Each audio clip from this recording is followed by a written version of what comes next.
Hey everybody, it's Kat again to do another video. I'm going to change Christina this time out of this pink into a different pink. Oop, y'all can't even see her. There.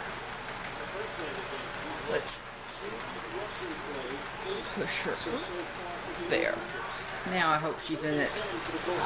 Well, there. This is a kind of a shout out video. This is going to Corbin Christian. She's I just came across her channel the other day, and she's going through a little bit of difficulty in her life. She just had to have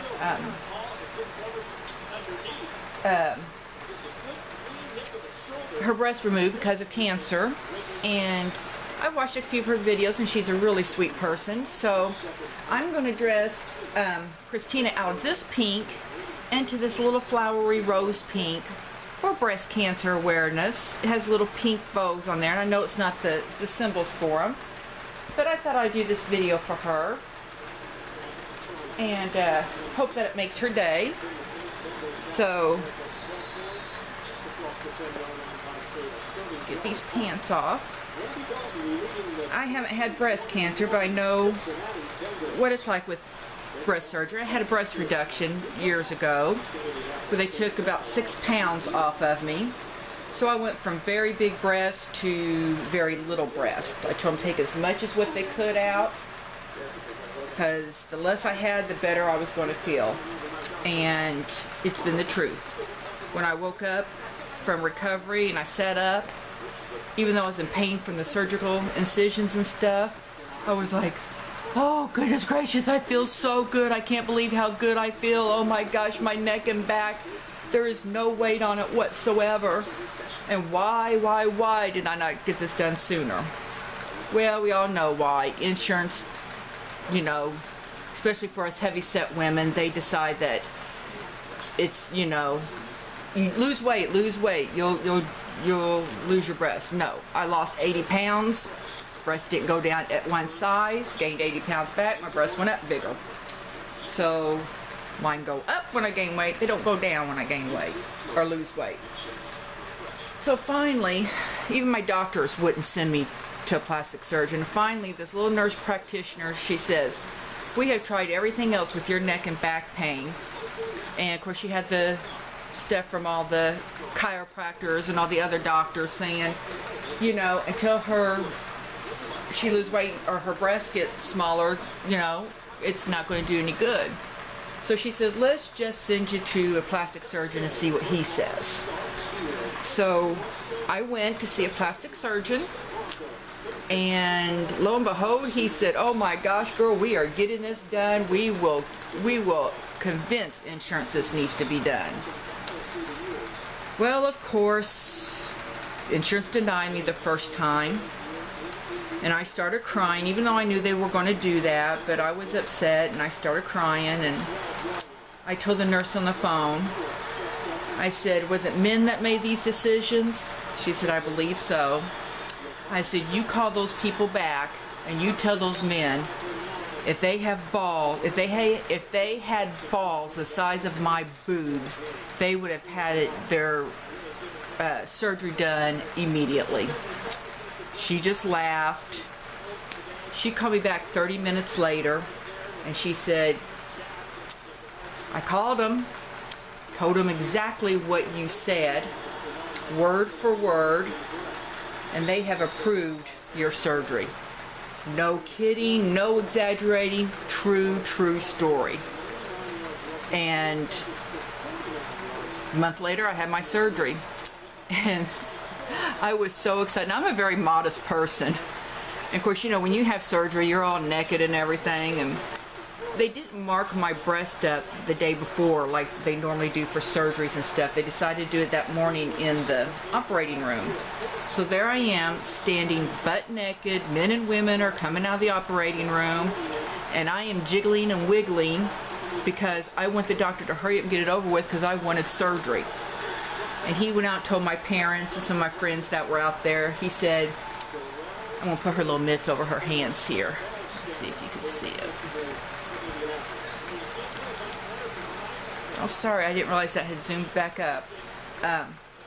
He said in all of my years of practice, and I think he'd been practicing about 25, 30 years at that point, he said, I have never in my life had somebody so excited to get surgery that I wasn't sure if I was going to get everything straight and even when I marked her up. So, anyway, also that same day, my dad went to congestive heart failure. So that night, my dad and I both in the hospital, same floor, one at one end of the floor of the hospital, one at the other end.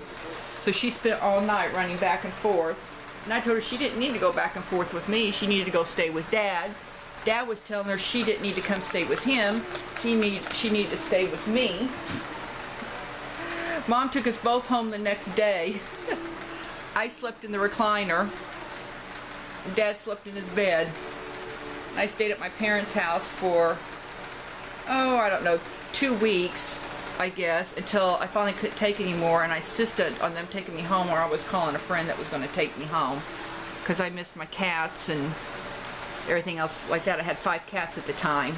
Well, no, I didn't have 5 then. I think I had 3. And, yeah. One day I'll tell you my stories about my cats and how I came to have so many. And what the people at work made me do. So, anyway, I don't know if I like her hair like that or not. We're going to try it. Where'd my little bow go? Anyway, I finally went home and I slept on my couch for I don't know how long because I was afraid of the cats jumping up on my breast and hurting them and everything. And the thing about my surgery, one of the, I don't know, I guess more unique things about it or something was I had problems that you guys are not seeing any of that. I'm sorry, I am so busy talking, I'm not making sure you guys see things. I'm sorry. No, I don't like that either. We're just gonna leave her hair like this. Anyway, I couldn't take a shower for the longest time, or couldn't face the shower because for some reason I couldn't stand the thought of water hitting my breast. But that was all psychological. I mean, it wasn't like they were hurting or anything like that. It was just, you know, one of those little psychological things. Like, you know, for, like I had to touch them a lot because I had to see if they were still small. That was my thing. You know, but like when you lose a tooth and you got that hole in your mouth, you have to keep putting your tongue there where it was. Well, that's how I kind of was for a while with my breast and everything. But I got through it and finally was able to face the shower spray. And while I was recuperating, because I did this over the summer, so I basically took 6 or 8 weeks off work. I had this done late spring and I was off till early part of the summer and everything. And while I was off, I made Christmas ornaments to go on my Christmas tree that year. I took glass bulbs, glass ornaments, and I took the top off and put paint in there and swirl it around, let that dry, and then I did another coat of a different color and did that. So that year when I had my Christmas tree up and decorate the top part of it, because you know, anybody who has cats, you really don't want to decorate the bottom part because those become play toys. Except in my tree, one of my cats liked to climb up there, so it didn't matter. Anyway, I made Christmas ornaments to keep myself busy and all that. So anyway, there's Christina. I'm not sure if I like her hair that way. I will probably end up fixing it again and putting her little bow back in. But anyway, this is a shout-out video again to Corbin Christian, and I hope you liked it, and that was my little story. Hope I didn't gross anybody out too much. I guess I could, you know, tell you the one last gross thing about it was, for 2 years after I had my surgery, those dissolvable stitches they put inside you that's supposed to dissolve, mine didn't. So they would come through the skin and I had to take tweezers and get them out. First 2 or 3 times I went running back to the doctor. After that, I did it myself and everything. My body, weird. Stuff that's supposed to dissolve, it doesn't. Things that's supposed to stay in the body, mine won't.